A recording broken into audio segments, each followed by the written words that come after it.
Olá, sejam bem-vindos de volta ao Alma Livre Cast. Aqui é o João falando com vocês. Estamos com mais uma leitura do Cavaleiro Preso na Armadura. Depois de séculos, sem gravar exagera, né? Séculos exagerado.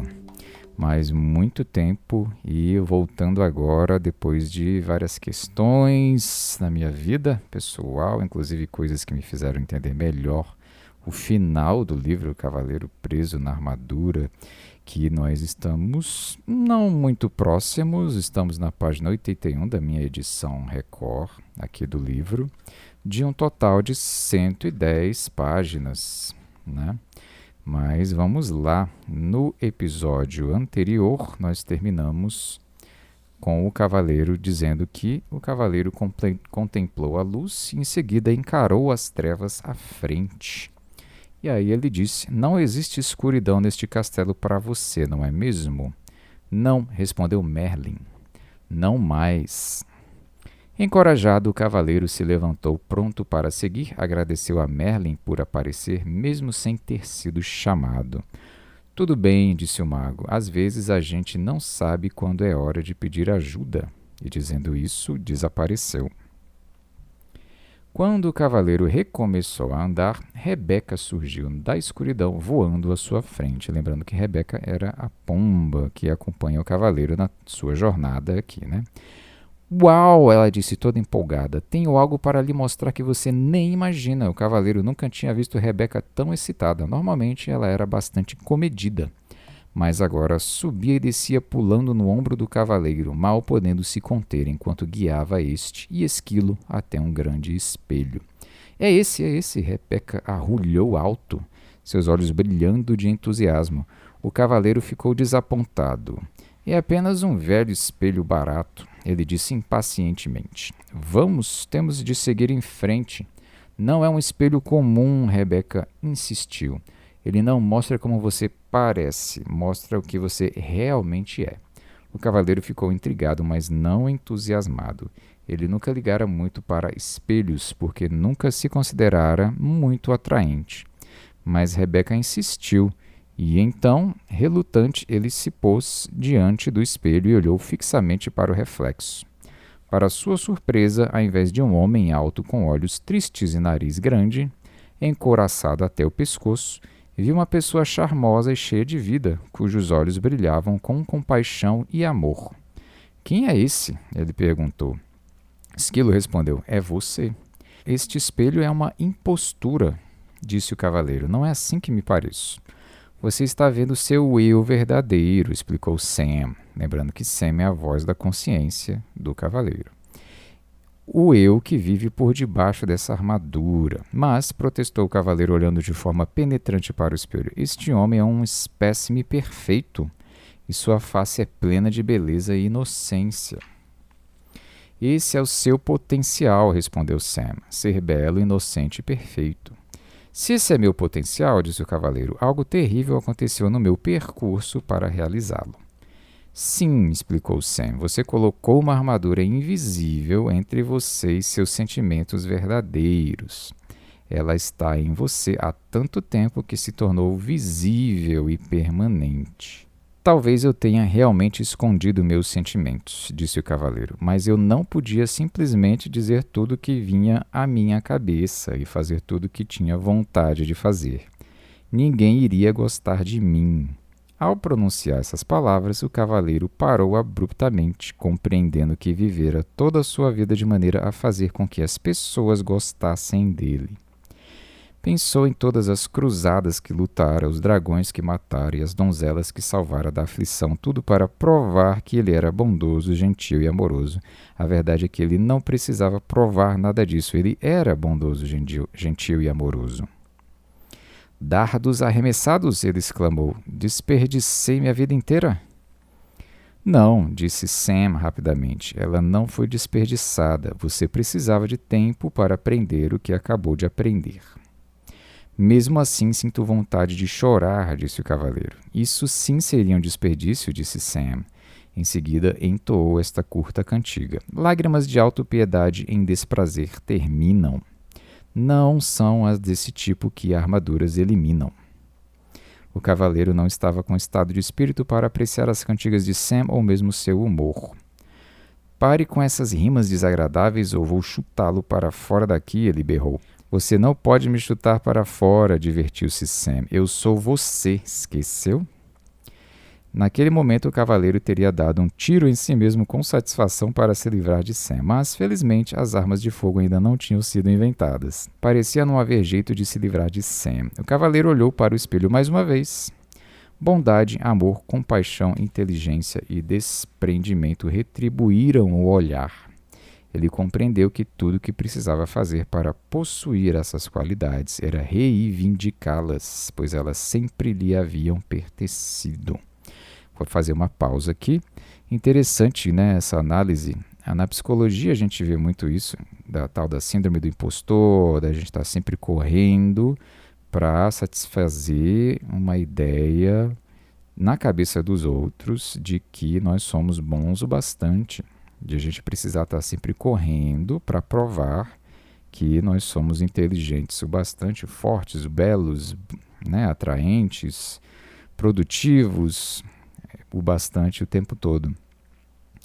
E isso não alimenta, por mais reconhecimento que a gente receba, ou até elogios, se a gente mantém essa busca por reconhecimento lá fora, esse reconhecimento não alimenta porque a gente não tem o nosso próprio reconhecimento, que aqui no livro ele está indicando a necessidade de nós reivindicarmos, ou seja, tomar posse das qualidades que a gente já tem, e muitas vezes a gente já sabe que tem, mas só acha que tem se alguém lá fora medir e disser que nós temos.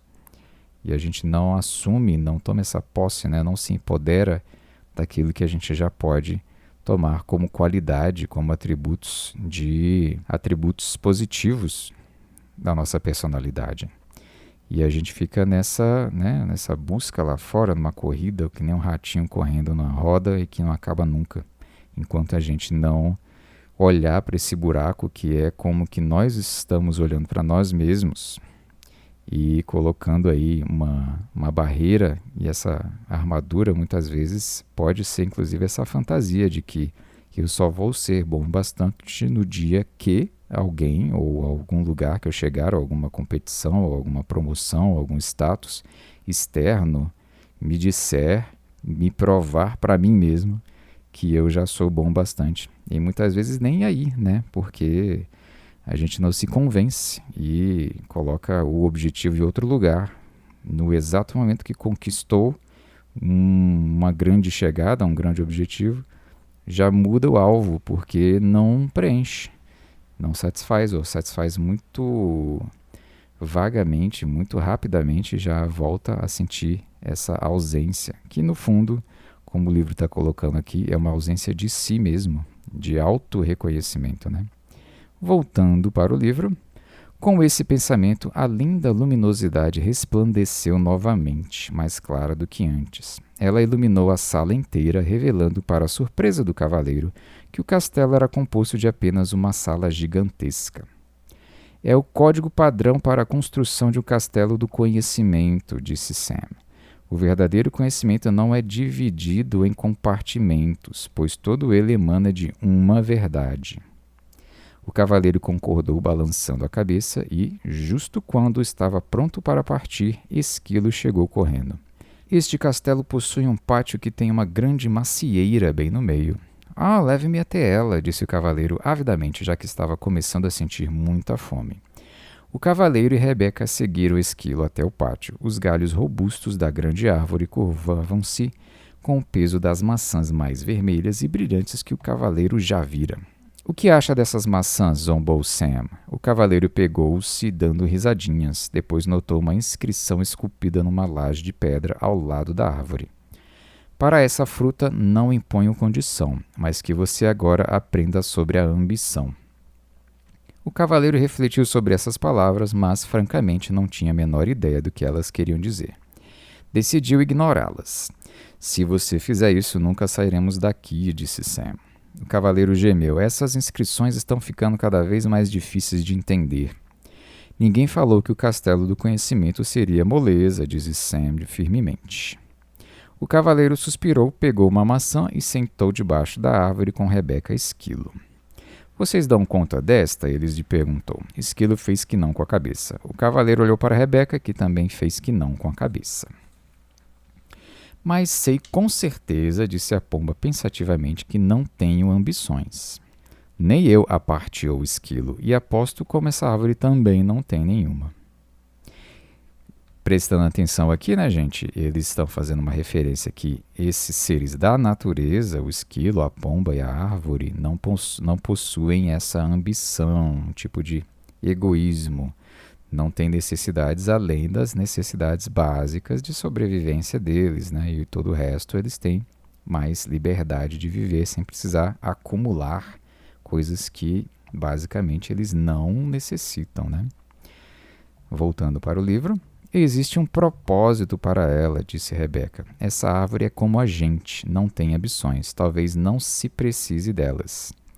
Isso está correto para árvores e animais, disse o cavaleiro. Mas como seria uma pessoa sem ambição? Feliz, falou Sam abertamente. Não, acho que não. Vocês todos estão certos, disse uma voz familiar. O cavaleiro virou-se e viu Merlin em pé atrás dele e dos animais. O mago estava vestido com seu longo manto branco e carregava um alaúde. Estava prestes a chamá-lo, disse o cavaleiro. Eu sei, replicou o mago. Todos precisam de ajuda para entender uma árvore. As árvores são satisfeitas simplesmente sendo árvores, assim como Rebeca e Esquilo estão felizes simplesmente sendo o que são. Mas os seres humanos são diferentes, protestou o cavaleiro. Eles possuem mentes. Nós também temos mentes, declarou Esquilo, que ficara um pouco ofendido. Desculpe, é que os seres humanos têm mentes bastante complicadas que fazem com que desejem tornar-se melhores, explicou o cavaleiro. Melhores do que o quê? Merlin perguntou, tirando displicentemente um som do alaúde. Melhores do que são, respondeu o cavaleiro. Eles nascem lindos, inocentes e perfeitos. O que pode ser melhor do que isso? Merlin perguntou. Não, estou querendo dizer que eles desejam ser melhores do que pensam que são e desejam ser melhores do que os outros são. Você sabe como eu sempre quis ser o melhor cavaleiro do reino.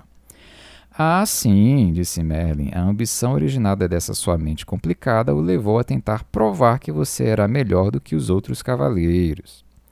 E o que há de errado com isso? Perguntou o cavaleiro defensivamente. Como você poderia ser melhor do que os outros cavaleiros quando todos eles nasceram lindos, inocentes e perfeitos como você? Estava feliz tentando, replicou o cavaleiro. Estava mesmo? Ou será que você estava tão ocupado tentando vir a ser que não podia desfrutar de ser simplesmente? Você está me deixando todo confuso, resmungou o cavaleiro. Sei que as pessoas necessitam de ambição. Elas desejam ser inteligentes e ter bons castelos e poder trocar o cavalo do ano passado por um novo. Elas desejam progredir. Agora você está falando sobre o desejo que o ser humano tem de ser rico. Mas se ele é bondoso, amoroso, compassivo, inteligente e generoso, como poderia ser mais rico? Essas riquezas não compram castelos e cavalos, disse o cavaleiro. É verdade, Merlin sorriu. Existe mais de um tipo de riqueza, assim como existe mais de um tipo de ambição. Para mim, ambição é ambição. Ou a pessoa deseja ir em frente ou não deseja. Não é tão simples assim, respondeu o mago. A ambição originada na mente pode lhe render lindos castelos e belos cavalos. Entretanto, somente a ambição que vem do coração pode trazer também felicidade. O que é a ambição que vem do coração? Questionou o cavaleiro. A ambição do coração é pura, ela não compete com ninguém e nem fere ninguém. De fato, ela o serve de tal maneira que serve os outros ao mesmo tempo. Como? Perguntou o cavaleiro, esforçando-se por compreender. É nesse momento que podemos aprender com a macieira. Ela se tornou graciosa e plenamente madura, cheia de bons frutos que ela dá livremente a todos. Quanto mais maçãs as pessoas retiram dela, disse Merlin, mais ela cresce e mais formosa se torna. Esta árvore está fazendo exatamente o que macieiras devem fazer, realizando seu potencial para benefício de todos. Pode acontecer o mesmo com as pessoas, quando a ambição delas vem do coração. Mas, objetou o cavaleiro, se eu ficasse por aí o dia todo dando maçãs de graça, não teria condições de possuir um elegante castelo, nem poderia trocar o cavalo do ano passado por um novo. Você, como a maioria das pessoas, deseja possuir uma porção de coisas boas, mas é necessário separar necessidade de ganância. Vá dizer isso a uma esposa que deseja um castelo em um reino melhor, retorquiu o cavaleiro. Um ar de divertimento despontou no rosto de Merlin. Você poderia vender algumas de suas maçãs para pagar pelo castelo e cavalo novos. Depois poderia doar as maçãs de que não precisasse para que outros pudessem se alimentar. É mais fácil para as árvores do que para as pessoas neste mundo, disse o cavaleiro filosoficamente. É tudo uma questão de percepção, disse o Merlin. Você recebe a mesma energia vital que a árvore. Usa a mesma água, o mesmo ar e o mesmo alimento da terra. Garanto-lhe que, se aprender com a árvore, também poderá gerar os frutos que a natureza tem o propósito de gerar. E logo terá todos os castelos e cavalos que desejar. Você quer dizer que eu poderia conseguir tudo de que preciso simplesmente permanecendo enraizado e sem sair do meu próprio quintal? Perguntou o cavaleiro zombeteiramente. Merlin riu. Aos seres humanos foram dados 2 pés para que não precisem ficar em um mesmo lugar, mas se ficassem sossegados mais vezes para aceitar e desfrutar, ao invés de ficarem correndo de um lado para o outro atrás das coisas, compreenderiam verdadeiramente a ambição que vem do coração. O cavaleiro sentou-se silenciosamente refletindo sobre as palavras de Merlin. Contemplou a macieira florescendo diante dele. Seus olhos se deslocaram para Esquilo, depois para Rebeca e finalmente para Merlin. Nem a árvore nem os animais tinham ambição, e a ambição de Merlin vinha, obviamente, do coração. Todos eles pareciam felizes e bem nutridos. Eram todos belos espécimes da vida. Em seguida, considerou a si mesmo, emagrecido e com uma barba que começava a ficar desgrenhada novamente. Estava subnutrido, nervoso e exausto de ficar arrastando sua pesada armadura de um lado para outro. Tudo isso ele adquirira por causa da ambição de sua mente, e agora sabia que precisava mudar. A ideia era assustadora, mas, ora, ele já perdera tudo, então o que tinha a perder? De agora em diante, minha ambição virá do coração, ele jurou. Ao pronunciar essas palavras, o castelo e Merlin desapareceram, e o cavaleiro encontrou-se de novo no caminho da verdade, com Rebeca e Esquilo. Junto ao caminho havia um borbulhante riacho. Sedento, ele se ajoelhou para beber água e percebeu um tanto surpreso que a armadura sobre seus braços e pernas havia enferrujado e desprendido. Sua barba estava bastante longa novamente. Evidentemente, o castelo do conhecimento, como o castelo do silêncio, fizera truques com o tempo. O cavaleiro ponderou sobre esse fenômeno um tanto curioso e logo compreendeu que Merlin estava certo. Ele chegou à conclusão de que o tempo realmente passa rápido quando se está em contato consigo mesmo. Relembrou quantas vezes o tempo se arrasta indefinidamente quando tinha dependido dos outros para preenchê-lo. Tendo se livrado de toda a armadura, exceto do peitoral, o cavaleiro sentiu-se leve e jovem como há muitos anos não se sentia. Ele também descobriu que estava gostando de si como há muito tempo não gostava. Com os passos firmes de um jovem, partiu em direção ao castelo da vontade e da ousadia, com Rebeca voando acima dele e Esquilo volteando nos seus tornozelos. Fim do capítulo 5, na página 94.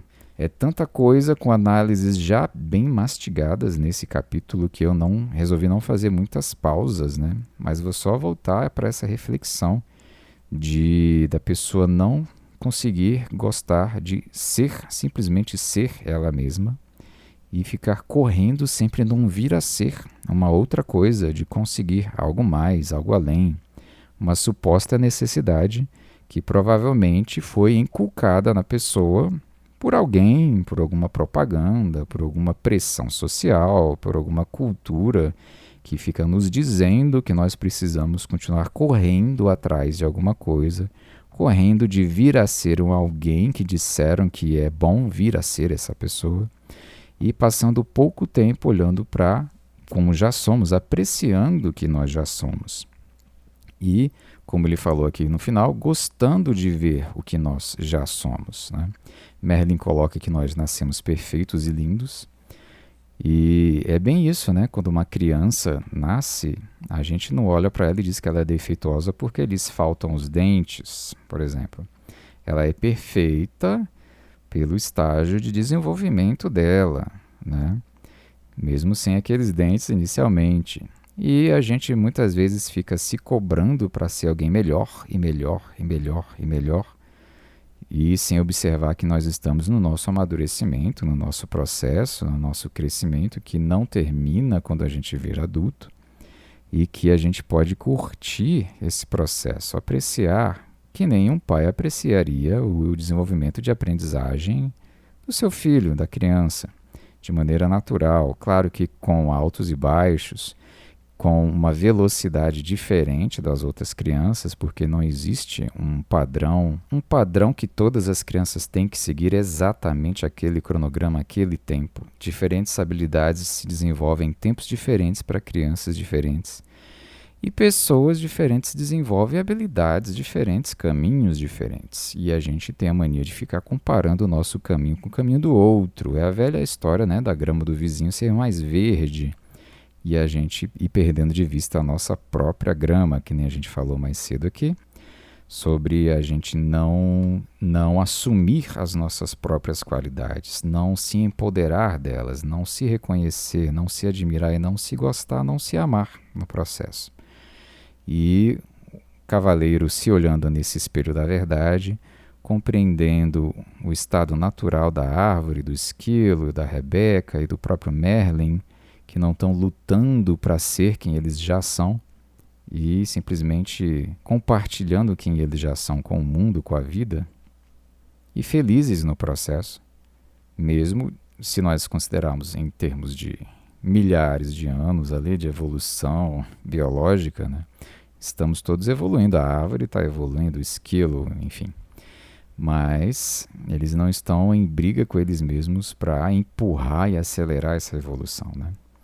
E muitas vezes o que a gente precisa nessa era de tudo acelerado é desacelerar, dar um passo para trás, observar onde que a gente já está e ficar de bem com nós mesmos, parar de brigar um pouquinho com a nossa própria pessoa, com a nossa própria identidade atual.